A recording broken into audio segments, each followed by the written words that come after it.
তুমি বিড়ি খাবে রাস্তার মধ্যে খাও, কিন্তু তুমি এটা খাওয়ার পরে এটাকে গুরুত্ব নিবে না, সমাজকে এটাকে তুমি দায়িত্বের মধ্যে আনবে না, এটা কখনো হতে পারে না প্রিয় ভাইরা। এই জন্য আমাদের এই ব্যালেন্স করতে হবে।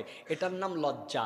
যার মধ্যে লজ্জা নাই তার মধ্যে কিছু নাই, যার মধ্যে লজ্জা আছে তার মধ্যে সব আছে।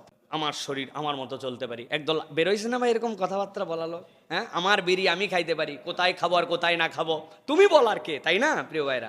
বিড়ি কর, গাঁজা কর, যেটা ইসলাম পছন্দ করে না, কথাবার্তা বাজে কথা বলে, ঘুরলে ফিরলে মোবাইলে বাজে মহিলার কথা আলোচনা, এটার অবস্থা বড়ই খারাপ।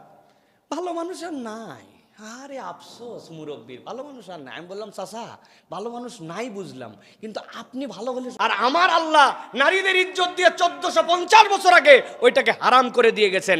আমার আল্লাহ, তুমি কেবল বলতেছো ইফটিজিং এর কথা, আমার আল্লাহ 1450 বছর আগে বলেছেন পুরুষ তোমার চোখকে নামাও। অতএব আপডেটেড শিক্ষা আমাদেরকে দিতে এসো না। তোমরা যদি আপডেট হতে চাও তাহলে ইসলামকে অনুসরণ করো, ইসলামের বাহিরে কোনো আপডেট কিচ্ছু পৃথিবীতে নাই, ঠিক না?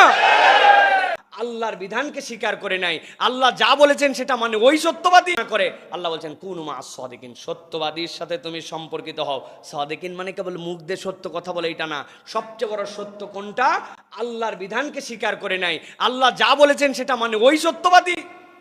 দুনিয়াতে অনেক সত্যবাদী আপনি দেখতে পাবেন, নামাজ কালাম কিচ্ছু নেই, এই সত্যবাদী সেই সত্যবাদী নয়, ওটা পার্ট অফ সত্যবাদী। আর মূল সত্যবাদী কে? যে আল্লাহ এবং আল্লাহর বিধানকে মেনে নিছে, সে হচ্ছে সত্যায়ন করেছে।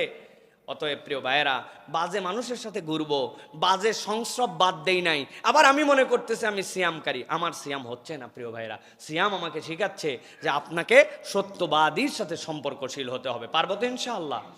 আমরা এই ক্ষেত্রেও চালাক আছি, আমরা বলি হুজুর দুনিয়া কোথায়, আপনি ভালো হলে তো আমি আপনারে খুঁজে পাই একজন ভালো মানুষ। নিজে ভালো হবে না, কিন্তু সারাদিন আফসোস, না আগে অনেক ভালো ছিল দিন দুনিয়া, এখন আর ভালো নাই।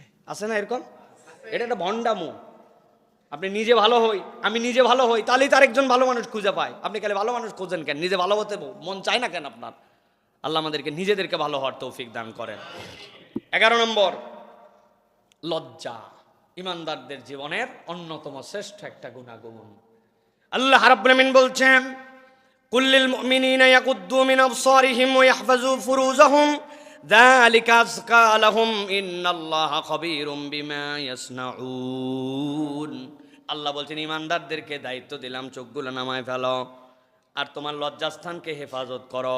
আল্লাহ বলছেন তুমি যদি এই দুইটা কাজ করো, রব্বুল আলামিন বলতেছেন তোমাদের জন্য আল্লাহর পক্ষ থেকে নিয়ামত। অতএব ইমানদারের চরিত্র হবে লজ্জাশীল হওয়া। নারী কেবল পর্দা করবে এইটুকুই নয়,